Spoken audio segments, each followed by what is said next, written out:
Почитувани, добродојавте во уште едно издание на подкастот Да не се лажеме со Хаджијанев. Една година од грозоморниот настан во Белград, со кој младите или децата беа втурнати во уште еден од настаните, низа настани, кои што се рефлектираат негативно врз нив. За таа цел, овој подкаст го посветуваме на безбедноста на децата и на правата на децата, а со нас не можевме да имаме подобар соговорник на таа тема од деканот на правниот факултет во Универзитетот Гоце Делчев од Штип, кој е еден од авторите на коментарот на Законот за правата на децата, професорката доктор Олга Кошавалиска. Професорке, добродојавте во Да не се лажеме со Хаджијанев. Добро ве најдов. Една година од грозоморниот настан, многу се прави сега за правата на децата. Еден од тие аспекти на тие права на децата е и безбедноста на децата.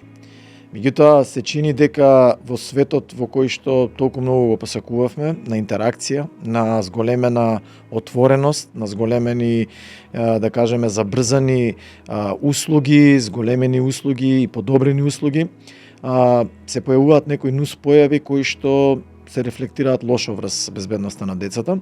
Современите технологии најверојатно имаат свој удел. Како вие го коментирате сето ова? Кој е вашиот став? Ајде да почнеме од таму. Се безбедни ли се децата денеска или помалку се безбедни и покрај сите усилби кои што се прават за зголемување на нивните права? Па не можеме никогаш да кажеме дека се 100% безбедни, затоа што не можеме да предвидиме што се ќе се случи. Многу непредвидени ситуации, како пандемијата со COVID-19, која што допрва ќе ни покаже последиците во однос на социализацијата на децата, фрустрациите кои што се јавија кај децата и слично. Допрва ќе видиме како сме и докаде сме. Во однос на безбедноста од справен аспект, од аспект на правна уреденост, предвиденост на благосостојбата на детето во самиот наша законска рамка, може да кажам дека веќе постигнавме она максимално ниво кое што можеме да го постигнеме во однос на законска регулатива. Тоа во кое што потврламе и ние, а и соседните држави е имплементацијата на таа законска регулатива. Крајот на март беше се донесени измените на Законот за правда за децата, со кои што се издигне на повисок ранг почитувањето на благосостојбата на детето. Дури кога детето е сторител на тешки кривични дела, кога детето е во судир со закон, кога детето е во риск. Значи, во однос на законска регулатива, да, безбедни се децата. Меѓутоа, во однос на она кое што се случува секој ден и кое што го гледаме како се одвива, новите трендови, дигитализацијата доправа, ќе видиме со што можеме, дали сме спремни во секое поле да се бориме. Може ли накратко само да објасниме што опфаќаат правата на децата и на кои области се однесуваат? Што значи тоа во најдобар интерес на детето? И како тоа се интерпретира кај нас? Многумина од родителите кога ќе разговараме со нив или кога ќе имаме некои настани со нив, негативно реагираат и сметаат дека тие права лошо влијаат врз тоа како децата всушност ги интерпретираат тие права. Да, во однос на тоа зависи од концептот на родителско воспитување. Ќе видите каква е реакцијата. Има родители кои што одат кон по старомодни техники, дисциплини и слично, тие ќе најчесто ги како да кажам, не ги прифаќаат овие концепти за најдобар интерес на детето, благосостојба на детето. Може да видите и по коментарите кои што се јавија веднаш на социјалните мрежи по грозоморниот настан во Србија, дури бара најтешки драконски казни за детето кој што го стори кривичното дело. Имаше тенденција во медиумите да видиме, па дури известни лидери на држави да бараат намалување на законскиот минимум за кривична одговорност на детето, дека треба да биде под 14, затоа што во конкретниот случај со Коста, тој и пребарувал на интернет до кога ќе биде кривичната одговорност, значи до кога ќе биде кривично неодговорен за она што го направил. Но тоа не е целта на законот. Јас би зборувала од кривично правен аспект. Благосостојба на детето и најдобар интерес на детето значи дека во кривичното законодавство кое што се однесува за деца, прво се гледа да се влие на детето воспитно, превоспитно, да се ресоциализира, а на крај доаѓа репресијата. Она што е сосема спротивно кај полнолетните. Кај полнолетните кога ќе извршат кривично дело, прво и основно е да се казни, репресија, да се лиши од слобода, да се парично да се казни без разлика која казна ќе се изрече. Кај детето напротив, лишувањето од слобода, институционализацијата на детето е нешто што се користи во последна инстанца. Зошто? Затоа што детето се уште не е биолошки и психолошки и психички здраво за да управува со своите постапки, за да го свати значењето на своето дело. И од тој аспект не можеме да му прекориме во полн капацитет како што прекоруваме на полнолетните сторители. И се зависи нели на која возраст го сторил кривичното дело. Дали под 14, дали над 14 години, така се активира нели државниот апарат на принуда. Можеме ли кратко да ги објаснеме областите кои што ги покрива правото на детето? Значи, во кои области се децата имаат права и што е тоа што институциите треба да го обезбедат? Во секоја област во која што имаат возрастните, имаат и децата права, со тоа што децата имаат плюс права кои што им следуваат заради тоа што се, нели, малолетни, немаат наполнето 18 години. Право на здравствена заштита, право на семејно обединување, права од кои што произлегуваат од законот за семејство, право на образование, на бесплатно образование, права гарантирани како право на одбрана доколку нема пари за да може да ангажира адвокат, тоа да биде на трошок на државата. Значи, зависи во кој сегмент, во секој сегмент детето во Македонија е заштитено од секој можен аспект. Значи, буквално тој чадор на одредби е имплементиран во соодветните закони. И да не заборавам, имаме ратификувано бројни меѓународни конвенции, вклучувајќи и конвенцијата за правата на детето, кои што го имаат во својата суштина, го имаат најдобриот интерес на детето. Тргнувајќи од ријадски правила, пекишки правила, токиски правила, кои се однесуваат на алтернативи на казнувањето, на ресторативна правда, на деца кои што се лишени од слобода, па правата кои што ги имаат додека се згрижени во установа во која што се лишени од слобода. Сето тоа кај нас внесено во законодавството. Секогаш може и повеќе, нели? Еве сега ќе видиме новите законски решенија како ќе се покажат во пракса. И претходно во пракса имавме супер законски решенија кои што интенцијата на законодавецот беше една, но она кое што се случи во пракса беше исполнување на формата, а од суштината ништо не видовме. Како што се општинските совети за превенција на детско престапништво. Од нив не ги собравме плодовите, иако замислата на законодавецот беше токму за секоја заедница, секоја локална заедница, по тоа какви проблеми има со децата, така да направи годишен план за работа, па да тргне од некаде за да немаме толку драстични бројки во некои локални заедници на детско престапништво. Бидејќи ако ги гледате извештаите од меѓународните агенции, имаме навистина така неубави зборови за одредени видови на детско престапништво. Ако е тоа така, дали сметате тогаш дека постои некаков си вакуум во однос на она што ни е напишано како закон? Значи, велите дека имаме солидни законски решенија, кои што се, да кажеме, ускладени со меѓународните стандарди. Ако е тоа така, тогаш каде е проблемот? Зошто се јавува вакуум во однос на тоа како децата или колку децата се безбедни, како се постапува со нив и каде е тука, да кажем, која е алката која што фали во тој ланец, да кажеме, за да можеме да ги имплементираме тие одредби со кои децата се заштитуваат. Видите, очекувањата на сите се дека кога ќе се донесе ново законско решение или кога ќе се донесе нов закон, дека се ќе се смени, дека со тоа веќе се тргнува и сме на прав пат. Праксата покажа дека не е така. Со закон не може да смените менталитет. Значи не можете да смените луѓето да го восприемат така како што треба да го восприемат.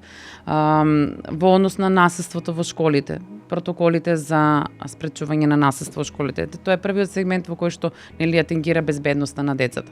Законските решенија се окей, секоја школа само да си прави правилник и да го објавува и да го објаснува на децата на почетокот од секоја школска година. Меѓутоа некаде се покажа тоа дека е проформа, буквално копипаст од друг правилник на друго школо, наместо секој правилник нели да си биде типичен за школото, затоа што некои школи се мултиетнички, некои се со други проблеми, некаде имаат проблеми со инклузивноста, некаде имаат проблеми со мултикултурализмот, мултиетницизмот и така натаму. Значи ние некако не ги имплементираме решенијата онака како што треба да ги имплементираме. Друг проблем кој е? Немањето на човечки ресурси и највеќе на финансиски ресурси. Например, Законот за правда за децата предвидува огромна надлежност на Центар за социјални работи. Па јас не знам дали во државата имаме некаде Центар за социјални работи кои што по бројна систематизација, ако има предвидено да речеме 30 социјални работници, дали има барем половина од бројката исполнето. А тие се клучни играат клучна улога во превенцијата на детско престапништво. Јас секогаш зборувам во превенирање, а не реагирање отпосле, веќе кога ќе се случи немилиот настан, што да правиме да ја санираме штетата. Зошто да не реагираме во причините, а секогаш реагираме само на последиците? За жал мора да забележам ова е поразително, бидејќи ако ги видите оние исполитизирани сектори, како на пример за не знам за етничка застапеност или еднаквост или како и да се вика веќе тоа ново министерство, ќе видите дека тоа е најбогатото, можеби најмодерното, кое што лично мене ми боде во очи, заради тоа што ние не сме ги решиле суштинските работи и решаваме работи кои што се некако добри за политизација, за инженеринг кој што подоцна нели носи гласови. При тоа заборавајќи дека и тие деца страдаат, и тие етничките деца, разликите се тие истите кои што страдаат и се мета на сите овие, да кажеме, нови динамики избиднување. Дали сметате дека, на пример, од една страна кај нас постои некоја си култура, ви убаво го тоа артикулиравте, дека населението очекува дека законот треба да го реши тоа, законодавецот треба да го реши тоа. И тоа е можеби култура која што е наследена од еден поранешен систем, во кој улогата на државата била многу подруга. Таа е таа која што ги уредувала работите. Сега, дали сметате дека кај нас можеби фали подготовка или некој механизам кој што ќе помогне во овие 30 години, за жал, да направиме вистинска транзиција од, да кажеме, детерминистичко општество во кое државата има главната улога во се. Во едно општество кое што е предприемачко и во кое што се организира на самоорганизирање и самопомош од долните слоеви, тоа се од масите, односно на локално ниво. Вие убаво посочивте дека секое училиште треба да има свој правилник, своја алатка, меѓутоа како тоа да се постигне кога имаме страшно исцентрализиран систем. Професорите се одлучува кој да биде професор, не по merit-based систем, за жал, се одлучува кој колку добро лепел плакати, кој колку добар бил и како да кажам, лојален на шефот на локалната организација, било која да е во изминатите 30 години. Во исто време се соочуваме со еден феномен во кој имаме девастација или ерозија на кадарот. Вие споменавте во центрите за социјални работи, кои што се значаен сегмент во оваа работа. Меѓутоа, некако се поставени бариерите многу, наместо да ние да направиме појака кохезија помеѓу овие институции, ние поставивме бариери. И секоја од тие имам чувство таа централизација дека секоја институција си ја сама за себе. И сега само да довршам во една таква транзиција, како да заборавивме дека одредени алки кои што државата порано ги инструментализира, например, поддршка за пионерски домови, поддршка за народни техники, поддршка за културно-уметнички друштва, кои што беа структурирани и водени од државата, сега тоа е се оставено некако на самоорганизација. Во исто време културата за таа самоорганизација е на многу ниско рамниште, може би има оправдување или не,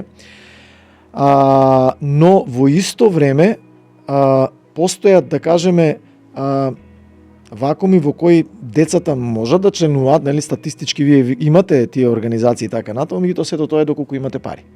Како тоа сега можеме да го пребориме? Дали мислите дека тука можеби е проблемот во таа разлика од тоа како се донесени законите, како се имплементираат настрана, за да не политизираме, настрана од целата корупција која што ни се случува, ерозија на професионализмот и така натаму, со која нема да се бавиме во овој подкаст. Дали сметате дека тука можеби е проблемот во имплементацијата, да кажеме, на законодавството? од секој сум сметала и се уште сметам и ќе сметам дека кога станува збор за децата, политиката нема место. Тука не треба да има никакво место. Значи не треба политички да се одлучува кој ќе биде наставник, кој ќе биде вклучен во образованието на децата, кој ќе биде воопшто. Затоа и законот вели, секој закон кој што тангира деца вели најдобриот интерес на детето. Најдобриот интерес на детето е тој да го има најдобриот наставник по математика, најдобриот наставник по биологија, најдобријата стручна служба која ќе биде советодавна за негово усмерување, каде да се гради, зашто има афинитети, зашто нема. Значи, онака како што доликуваше на стариот систем. Не сум нешто приврзаник на, нели, да речеме, на претходното уредување, меѓутоа ги ценам постулатите здравите постулати кои што тоа уредување ги имаш. Стравопочита према наставникот. Стравопочита према возрастните. Страв од прекршување на законските одредби. Сега е тоа сосема различно. Стравопочит према наставниците, према професорите, децата немаат веќе. Немаат ни према возрастните, кога ќе видите како се однесуваат. За бонтон да не зборувам. Кога ќе видите, значи, дали сега веќе е челендж, по нивен сленг, предизвик е да прекршите макар и морална одредба, не мора да е законска, не мора да е прекршочна, морална, да се направи некоја пркос за да се биде ценет во друштвото. Порано за таквото однесување не се ценеа, туку се избегнуваа таквите деца кои што беа воспитно запуштени, занемарени, а сега се восхит на заедницата. Значи нешто веќе не чини, сериозно не чини во нашиот систем. Ние треба малку да се придржуваме и кон онаа правна традиција која што имавме претходно во однос на тоа како ги воспитуваме децата. Бидејќи сега веќе кога родителите се покажуваат дека се над професорите, не може да очекувате дека детето ќе го почитува професорот. Коментарите кои што се достапни и за децата, значи можат и они на Facebook и на сите социјални мрежи да видат како се пишува и што се пишува за образовниот кадар. Дали тоа треба да биде така? Апсолутно не. Значи, не само да сметаме дека децата треба да ги заштитиме во образовниот систем. Треба и наставниците и целиот тој советодавен апарат во самите школи да бидат заштитени од децата. Погледнете во последните случаи каде што имавме насилство на детето, школско насилство, жртва имаше и професор, не само дете. Значи, детето го напаѓа професорот. Сериозно треба да се размисли да поставување на старите вредности, на почитување на авторитети. Бидејќи ако не почитувате авторитет, натаму како ќе управувате со понатамошниот тек од однесувањето на детето? Мислам дека поентиравте многу добро. Тоа значи дека ако може да сумирам, коригирајте ме ако не е така, покрај тоа што децата имаат право, имаат и обврски. Ние во целата таа транзиција направивме инверзија на вредностите и ова што сега го посечувате е дека веќе мангупи, во позитивна смисла на зборот, не се оние кои што знаат најдобро, кои што се најдобри во спорт, кои што се најдобри во другарство, кои што знаат најдобро да се шалат и така натаму, туку оние кои што се олош, нешто што беше олош и отпадок на системот. Сега излезе дека целата оваа транзиција, во целата оваа трка за некаква си, да кажеме, демократизација, што е лошо. Лошо се одразува и лошо се интерпретира дека демократијата го донела тоа. Ова не може да го смените со законско решение. Значи тоа што се случува сега што го кажувам, законот не мени менталитет. Не можете тоа да најдете законско решение за да го направите стравопочитувањето на возрастните или бонтонот, да го некако имплементирате. Тоа треба да иде од самите деца преку нивните родители. И уште нешто да заборавив да напоменам, веќе кога се потврла во однесување на детето, кога се гледа дека детето е во ризик, воспитно запуштено, воспитно занемарено, исклучуваме тука сиромаштија, не е занемарено во смисла на сиромаштија, него во смисла на родителска грижа и правилно родителско воспитување. Она кое што во последно време така ми доаѓа во поглед е дека родителите секогаш вината ја префрлаат на училиштето, на образованието. Никогаш не го вперуваат прстот во себе. Секогаш училиштето е криво бидејќи не било само образовна, туку била и воспитна институција. За својот неуспех најлесно е да се обвине друг, нели? Но јас се согласувам со вас затоа што можеби тоа доаѓа од од почетокот што го реков, а тоа се тие очекувања дека државата треба се да реши заради самата улога на државата, но во исто време се забораваат своите обврски, кои се нашите обврски кон државата и се заборава дека живееме или не постои една таква свест, живееме во едно општество во кое училиштето не има истата улога кој што е имало и овластувањата нормално. Не има истата улога и овластувања кој што ги имало во времето од кое што родителите ги очекуваат. Иако сега станува збор за млади родители кои што не верувам дека веќе заради јазот на генерации така е, дека они нешто зафатиле од тоа, меѓутоа најверојатно тоа е таа инерција и линија на помал отпор дека секогаш некој друг е виновен. Колку сметате дека неукоста на, да кажеме, или за фали алка која што ќе се посвети не само за децата, туку во имплементацијата на овие законодавства државата треба да вложи, ама не да чека од донори, бидејќи се што се прави од донори. Колку треба државата сега тука да вложи во подигање на свеста на родителите за тоа каде е и која е улогата на училиштето, а каде е и која е улогата на родителот и родителските совети во овозможување на имплементација на правата на детето, но и на обврските на детето. Превенцијата на детето е најдобра алатка против детското престапништво, а превенцијата се прави токму преку градење на капацитетите прво на родителите. Ниедно дете не се раѓа со прирачник како да го воспитуваш и како да бидеш добар родител. Секој родител учи сам од своите грешки и од позитивните работи и од негативните работи кои што ќе ги искуси со детето. Меѓутоа државата секако дека треба многу да посвети внимание прво во лоцирање на децата во кои што се гледа дека родителската грижа не кореспондира со она кое што детето го има како потреба или како однесување. И за тоа има солидни механизми кои што можам да кажам дека се имплементирани во нашето законодавство, меѓутоа не доаѓаат до израз затоа што не може да се види ефектот во смисла на тоа, например, кај детето кога ќе се гледа дека има некаков проблем. Тоа треба прво да го регистрира наставникот, да го регистрира стручната служба. Имаме ли соодветни протоколи за тоа? Има соодветни протоколи, како не? Меѓутоа вие имате стручна служба, социјални работници, ретко во школите да има, педагог, психолог, дефектолог, логопед, кои што се пребукирани со административна работа. Тие не можат ни да ги знаат сите деца во своето школо, затоа што имаат премногу административна работа, која што им го одзема вниманието, енергијата и концентрацијата за да работат со деца кои што за тоа имат потреба. Не зборуваме само за деца кои што се хиперактивни или кои што се проблематични. Зборуваме за деца на разведени родители кои што имаат потреба од поддршка за пребродување на тој тежок период. Зборуваме за надарени деца кои што отскокнуваат од заедницата. Зборуваме за деца кои што треба кои што се со посебни потреби. За тоа треба да има поголем број на вработени во стручната служба, за да може таа нивна советодавна улога и лоцирање на времено на проблемите да биде ефикасно. Вака, реално, например, кога ќе гледате сега од пандемијата, од онај период на тотална изолација, социјална изолација, голем број од децата кои што тогаш се родија или беа негде околу 2-3 годинки, доцнат со говорот. И тоа е огромен број на деца. А вие имате дефектолог и логопед во градинките по еден и тоа на една градинка со 7 клона.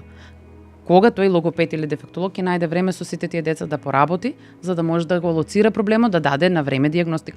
Зашто тоа не е мој домен на експертиза, меѓутоа јас тргнувам од фрустрациите, кај тоа дете кога ќе се јават веќе фрустрациите, почнува со насилно однесување, да ги лечи фрустрациите, значи да не знае како да се изрази, па да бира да се изрази преку невербална комуникација и слично. Така е, морам да забележам тука, ама за тоа имаме еден куп луѓе кои што седат дома само за да се исполнат квоти, и бидејќи тоа е политизација. Во ред, жалам што мора да го бремениме сега со вакви заклучоци овој подкаст, меѓутоа се болни теми, бидејќи се работи за најмилото, на младите, тоа е иднината на оваа држава и мислам дека по се она што го зборуваме и од што се случува имаме трул систем кој што едноставно генерира само дополнителни проблеми.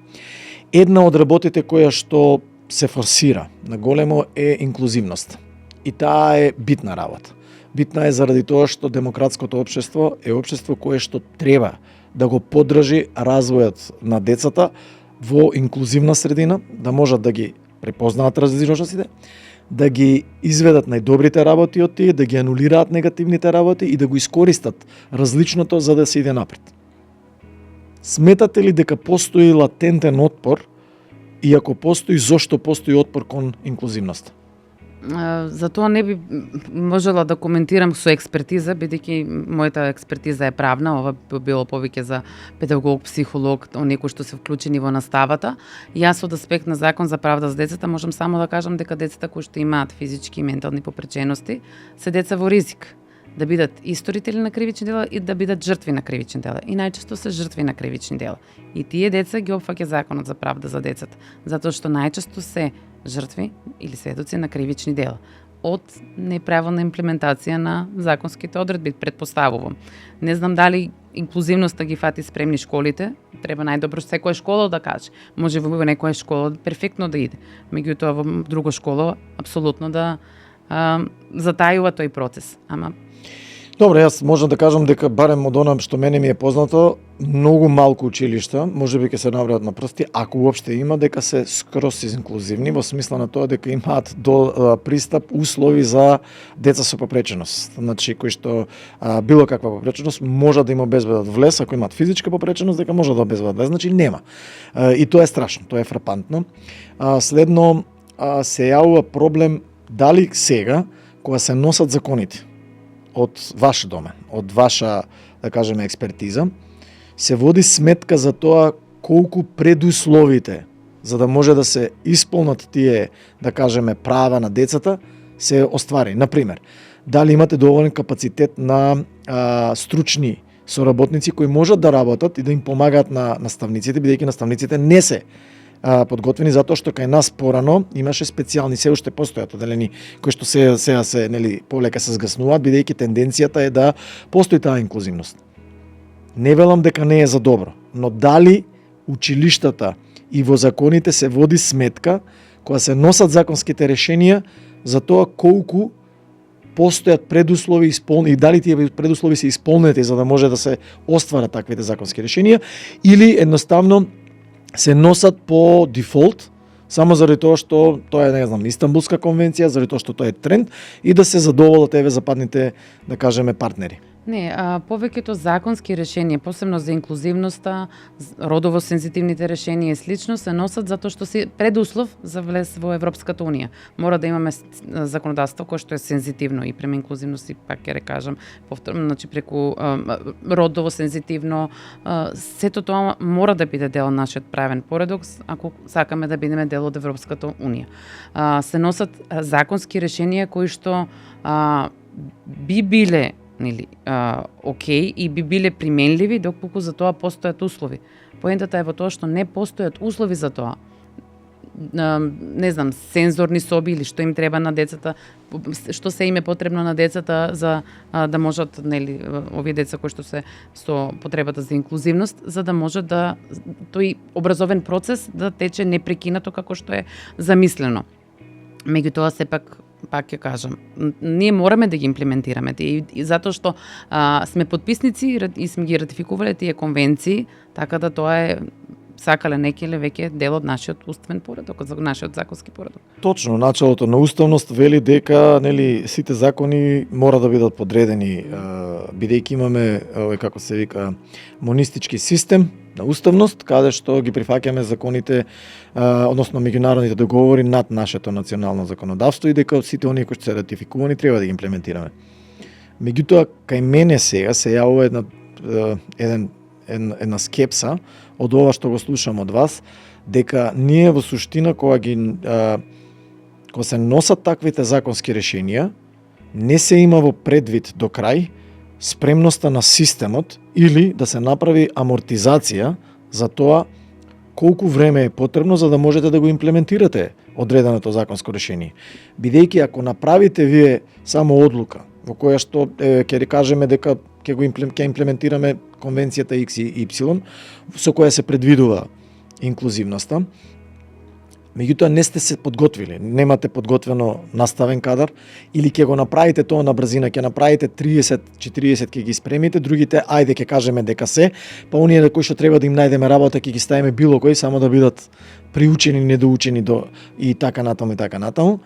И на тој начин дали не мислите дека правите поопасен проблем, поголема бомба, создавате отпорност кај оние кои што треба да го имплементираат, постојат ова мора да го потврдам, значи ова се мои извори, постојат родители кои што фаќаат врски да децата да не им учат со деца кои што имаат посебни потреби, и постојат наставници кои што се жалат дека не можат да ја остварат програмата баш од тоа што немаат соодветна поддршка за да можат да ги инклузивно да ги вклучат децата и да ги интегрираат во наставата. За секое законско решение, значи кога ќе се донесе законот, се дава тој преоден период вакацио леги за да се створат услови за да може да се примени законското решение. Еве ќе тргнеме со закон за кривична постапка, беше донесен 2010 година.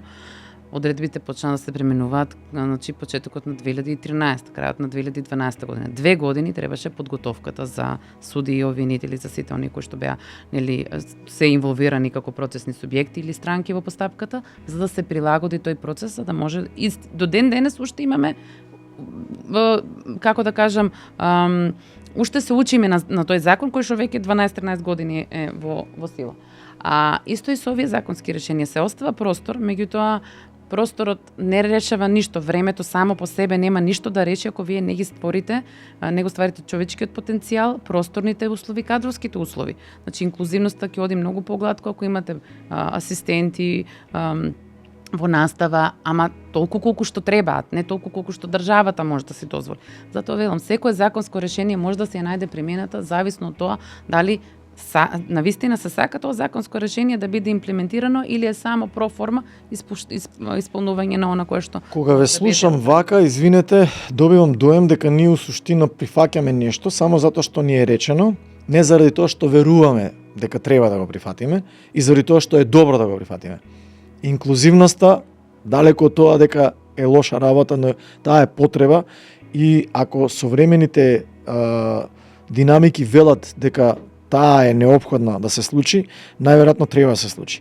Меѓутоа ние тоа некако го правиме само заради тоа што некој друг го кажал, не дека сме го разбрале тоа и сме донеле одлука да го прифатиме, да го прифатиме и да го имплементираме. Не мора секогаш да биде негативно влијанието. Видите, ако не сме слушале и за други одредби, немаше да ја ратификуваме Истанбулската конвенција со која што навистина се, да речем, заштити жената и девојчињата од сите можни аспекти, од насилство, значи од дискриминација и така натаму. Не секогаш мора да кажеме дека послушноста према поголемите сили ние со негативен ефект. Некогаш е и со позитивен ефект. Меѓутоа зависи нели пак како ќе ја имплементирате. Имам проблем јас со тоа. Значи ние многу лошо го интерпретираме тоа и мислиме дека некој друг ни е крив, дека они не натерале на тоа. Без да зазееме став дека у суштина ние сме се прифатиле заради тоа што ние сакаме да бидеме дел од Европската унија, не заради тоа што некој насила не тера да бидеме дел од тоа. Нашите законски решенија само не се многу разликуваат ниту од Србија, ниту од Хрватска, ниту од земјите од регионот. Ние не следиме како што сите мислат англосаксонско право. Ние го следиме баш континенталното право кое што е сродно на нашата правна традиција.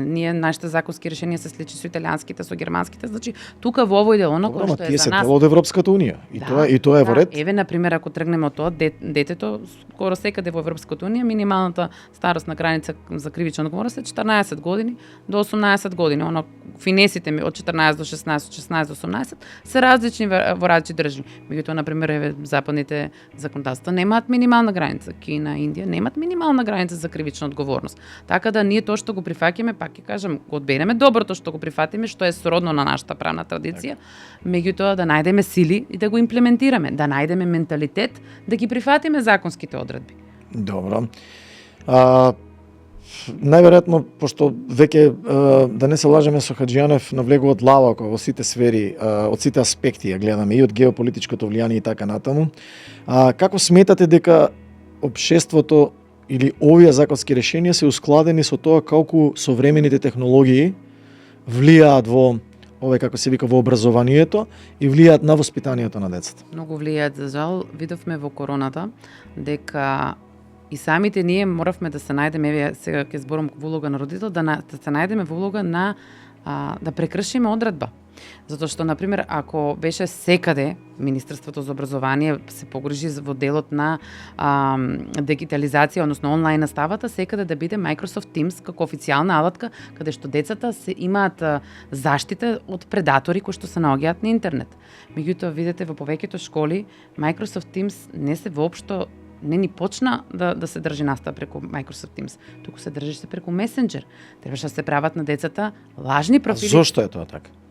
Така било позгодно, затоа што видите без обука и Microsoft Teams не може да го сватите. Настанува збор за наставници кои што можеби се 60 години, кои што досега не работеле само со табла. И ние, нели, родителите почнаа да прават профили на децата и со тоа самите ги изложивме во светот каде што не им се заштитни правата, затоа што од старт кажуваш дека имаш 16 години за да нели влезеш во онаа политика за креирање на профил на Facebook или на Instagram. А детето е 8, 9, 10 години. И таму, значи тоа е како да кажам, неконтролирано. Дигитализацијата допрва ќе ни се удри во глава, затоа што не трчаме тука во овој дел да ги регулираме одредбите. Дигиталниот отпечаток сега што го оставаат децата. Децата ставаат се на интернет. Не разбираат, не може да им замерите затоа што се незрели. Некогаш го прават и од предизвик, некогаш го прават и од пакост.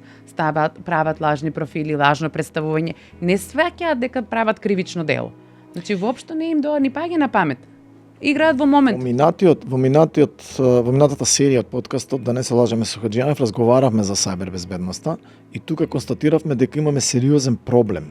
А тој проблем е дека постои една дивергенција помеѓу дигитализацијата и безбедноста. Ја оставаме, значи, трчаме нели да се испофалиме дека всушност се дигитализираме и воведуваме дигитализација, но никаде не оставаме безбедноста во таа дигитализација како сериозен нели бедем кој што треба да оди чекор во чекор со дигитализацијата. За жал морам да кажам дека и присуството или интерпретацијата, тогаш тоа најверојатно менаџерите кои го дозволуваат од донаторите, на донациите кои што одат во оваа насока не скренуваат внимание на ова, него како да ја одвоија безбедноста на дигитализацијата и овој дел. Колку сметате дека програмите или да кажеме законската регулатива може да влијае на програмите да се вметне кај младите како дел од превенцијата за заштита на безбедноста, но и во насилство, теми кои што всушност ќе ги учат младите баш за овие работи, за тоа како дигиталниот отпечаток може да биде позитивен, но може да биде и крајно негативен или да биде меч со две острици за децата. Колку децата се свесни за таа сајбер безбедност, за сајбер хигиена, за сајбер култура, како тоа или отсуството од тоа влијае на тоа децата да бидат по склони кон насилство, кое што доаѓа од таа дигитализација. Ова е многу клучно во секоја сфера, зборуваме и во настава, и во имплементирање на содржини кои што се поучни за децата, да знаат до каде е нивното право, а каде веќе навлегуваат во туѓото право, а каде и го прекрашуваат туѓото право на приватност, на заштита на лични податоци, на безбедност во сајбер просторот и така натаму. Секако преку мислам дека и сите школи имаат во рамките на наставата опфатено дел кој што се однесува за дигиталната безбедност. Мислам дека тоа веќе име на нив како задолжително од наставната програма, бидејќи имаат и предмети со слободни активности, а и плюс од различни пак е тоа од проекти од различни донори, имаат обуки во кои што нели ќе дојде некој обучувач и ќе им објаснува на децата што е насилство, какво е дигиталното насилство, какво се може да биде, кој е ризикот во кој што навлегуваат со лажно представување, лажно правење на профили, заканување, булинг преку пораки, откривање на лични семини, прилики, неприлики во тие содржини, уцена, буквално се има. Се може да биде, ако е преку дигитален медиум, че се може од традиционалното насилство, од физичко, психичко, емоционално, сексуално, секако вид на насилство веќе може да се префрли во дигиталниот свет, само ви е потребен дигитален медиум. Децата треба преку содржините да се описменуваат за ова. Малку може би подоцна се почнува, бидејќи кога ќе се внесе оној предмет информатика кај децата, тогаш почнуваат со изучување на цело поглавје за дигиталната безбедност. Имаат убави четива, мислам тоа што го имам видено, зависи нели професорот предиспозициите на професорот како го пренесува тоа и како ги учи децата да ги почитуваат своите и тугите права. Океј, меѓутоа веќе е во 6 одделение. до 6 одделение се зависи од тоа како е организирано од Слободна машта. училиште. Па не од училиште во училиште, до училиште. Да, ентузијастички, не е, значи Да. не е стихино, не е системски Имаат организирано. многу части кои што се однесуваат на слободни активности и доколку се сака, навистина може да се покрие ова. Преку игри, не мора преку ролплей, преку децата се мали за да научат законска одредба. Меѓутоа, кога ќе направам паралела, децата се мали за во трето одделение да учат за предрасуди, стереотипи, клиентелизам и слични комплексни содржини кои што се учат, ги има, а се учат малку подоцна, се уште не се на тоа ниво на развиеност за да може да го сватат концептот, го учат напамет, само за чиста проста репродукција, да го повтори утре на школа и толку крај, не го памти веќе. Поубаво е кога се учат овие вештини за да бидат и да превенираат и да не се најдат да бидат жртва на Значи применливост, апликативност. Да. Две клучни работи кои што ни се битни во овој дел, а кои што сакам да ги поразговарам со вас, се однесуваат токму на ова. Рековте, имаме добри закони. Имаме сите школи протоколи. Подготовката за овој подкаст исто покажа дека голем број од училиштата веќе имаат забрзано одредено и тимови, имаат дефинирано ученички парламент и така натаму. Резултатите некако слабо ги гледаме. Дали сметате дека отсуството од евалуацијата, не од само евалуација кој што ја прават Реда ради, и тоа видовме дека имаат објавено, некои училишта се многу транспарентни, да ги имаат и објавено само евалуација.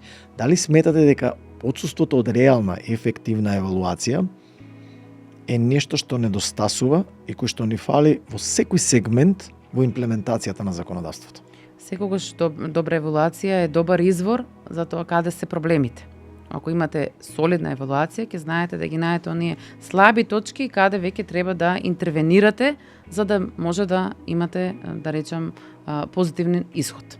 Ако знаеме која е слабата точка на едно училиште, ќе знаеме каде да имплементираме. Не секогаш треба да чекаме другите да ни кажат. Извештајот на ЕКРИ за 2022 година чинам, во самиот извештај стои дека детското престапништво во контекст на криминалот од омраза и дискриминација во мултиетничките училишта се заташкува. Не се реагира на него. Го заташкува? Го заташкуваат инволвираните страни, затоа што сметале дека станува збор за детска наивност, а од друга страна и да не се додева повеќе бензин на огнот, за да не се префрли ставање под тепих на работа. Па да, за да не се префрли кавгата меѓу децата, како кавга меѓу родителите или меѓу етничките заедници. Тоа ви е криење на реалните пример проблеми за тоа како не треба да биде. Вие го имате тоа како извештај, официјален извештај. Значи, не го адресирате на соодветниот начин детското однесување кое што е многу негативно. Значи, таму зборуваме не за говорна омраза, туку за криминална омраза, за пресметки меѓу спортски тимови, за тепачки во автобуски превоз кој што ги вози децата меѓу различни општини кои што се со различна етничка припадност. И тука веќе имате проблем. Ако не го адресирате проблемот, ако не му кажете на детето да ти погреши, сега треба да видиме како да те воспитаме, превоспитаме и доколку има нели потреба да има некаква репресија или казна. Ако вие му покажувате дека тоа не значи ништо, го криете. Он продолжува понатаму да го прави истото. И смета дека тоа е во ред. Па да, затоа што не сте му покажали дека не е во ред. Одлично. За нас, нели? Дали сега во тој дел сметате дека кај нас фали постзаконска евалуација? Во смисла на тоа како што прават одредени демократски држави, откога ќе се донесе законот, се евалуира неговата ефективност и капацитетот да се имплементира. Прави тоа пред донесување на новото законско решение, во преодниот дел пред предлогот на законот имате барем 3-4. Ама не да чекаме да се донесе ново, него дали имаме стандардизирано дека на 2 или 3 години правиме евалуација на тоа каква е постзаконска евалуација. Само ако е во рамки на проект, вака инаку. Значи не постои, не се планира. Или на пример ние кои ги правиме истражувањата, научните истражувања кои што се прават на пример на одредени области, дали е да речеме подложбата на децата кои што се сместени во воспитно поправен дом, воспитно поправен станова или затвор.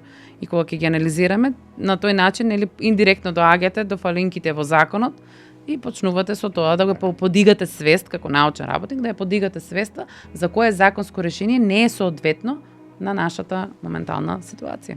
И последно, пред да ве прашам да ги сумираме работиве, дали сметате, на почетокот го кажавте тоа, дека некои челници од регионот заговараат дека можеби треба да се спушти границата за кривична одговорност кај децата заради сменета свест. Дали вие прво се согласувате со тоа и да го објасниме тоа, ако да, зошто да, ако не, зошто не? Што ќе значи? Не се согласувам со тоа и не може никој сам на своја рака да каже дека е мала или голема минималната граница за кривична одговорност. Не можам ни јас само како правник. Значи тоа треба да биде истражување кое би го правил мултидисциплинарен тим, психолози, педагози, социјални работници, медицински работници, правници, за да можат да видат дали треба кај нас да се менува нешто или не. Не може еднострано да се гледа на... Има ли во светот ваква пракса? Различно е секаде. Например, ако земеме англосаксонското право, вели немаат минимална граница, туку за секој конкретен случај прават вештачење на детето, медицинско, психолошко, педагошко вештачење и утврдуваат неговата психолошка развиеност. Може би е детето 10 години, ама да одговара со психолошката развиеност на 18 години, во тој случај му се суди како на полнолетно лице.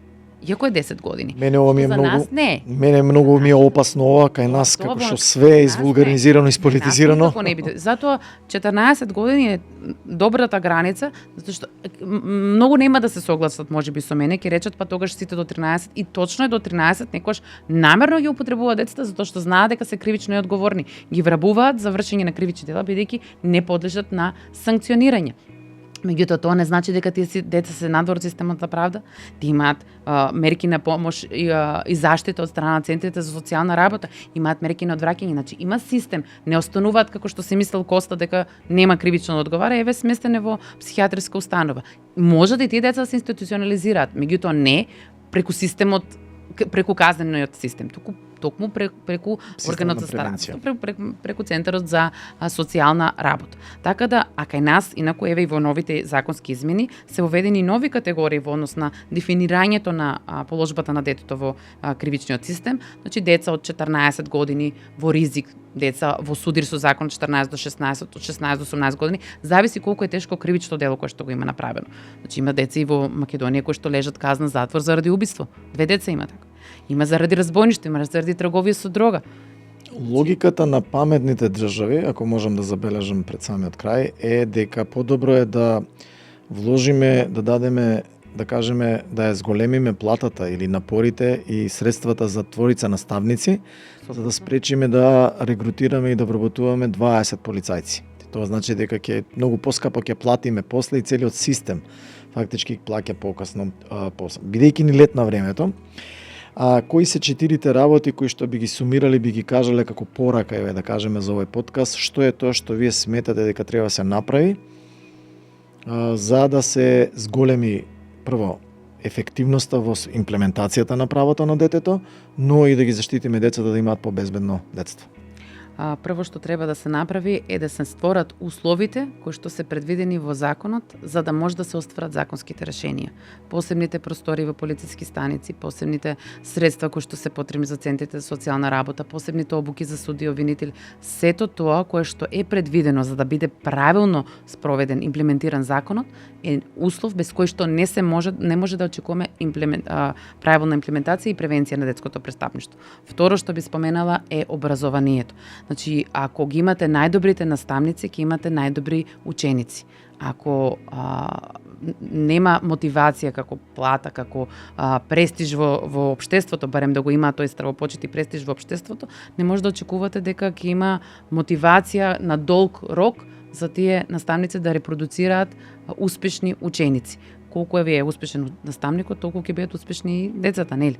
Треба да го вратиме сјајот на професорската функција, како и на останатите кои што и кажав, кои што имаат советодавна улога во училиштата. Во однос на безбедноста на децата во онлайн просторот, апсолутно мора контрола од страна на родителите за поуки за децата, што треба, што не треба да прават, како да не се изложуваат, бидејќи сега со вештачката интелигенција ние се уште не сме свесни што се ги очекува децата. Се може да најдат на интернет, за се може да бидат злоупотребни, за се може да бидат излажани. Значи, описменување прво на родителите, бидејќи родителите не секогаш знаат повеќе од децата, некогаш, многу често и децата знаат повеќе од родителите. Описменување на наставниците за новите предизвици од вештачката интелигенција, за сајбер насилството, за тоа како да го превенираат, како да ги заштитат децата додека се на онлайн просторот и секако тоа само по себе ќе даде. И на крај, четвртото е локалните совети за превенција на детско престапништво, да направат програми, да направат сајми за деца, за игри, за надпревари по, по природни науки, по спортски активности. Видете, кај нас отсуствува тоа. Ние сега се радуваме на еден маратон што ќе го трчаат децата. Возбудени сме како родители затоа што децата ќе трчаат на маратон. Тоа беше редовна активност кога бевме ние деца. Крос, да. Сега се радуваме за да може децата, знаете, тоа се активности кои што на децата им даваат позитивна вибрација. Да им дадете вие надпревар за, некој експеримент да го направи, првиот од тој надпревар да отиде некаде на патување или нешто да му биде некако валоризирано. Позитивното да биде пример, а не негативното. Да. Тоа ќе биде веќе најдобар начин како да ги вратиме, да го превенираме детското престапништво. Додеканке советување за нашите слушатели и гледачи, дека ова нема да биде ваше единствено гостување во Да не се лажеме со Хаџијанев. Јас би заклучил, прво би им се извинил на сите млади затоа што ги доведовме во оваа ситуација, бидејќи сите ние сносиме одговорност за тоа каде се децата и зошто се во оваква ситуација каква што се. Независно од тоа во која улога сме, со самото заопкружување или гласање или демократското право сме влијаеле на еден или на друг начин да ги доведеме во оваа ситуација во кој се и јавно да им се извиниме. Бидејќи ова е тема која што е болна и која што е многу чувствителна, Да не се лажеме со Хаџијанев ќе продолжи да ја елаборира, ќе ја елаборира малци од друг аспект, од образовно воспитен аспект, бидејќи има многу прашања кои што ги загатнавме, а кои што не можеме да дадеме сега одговор. Ја ви благодарам за времето кој што го одвоивте и на нашите гледачи и слушатели би им посакал да ги гледаат Да не се лажеме со Хаџијанев, достапни на канал 77. Ви благодарам за поканата.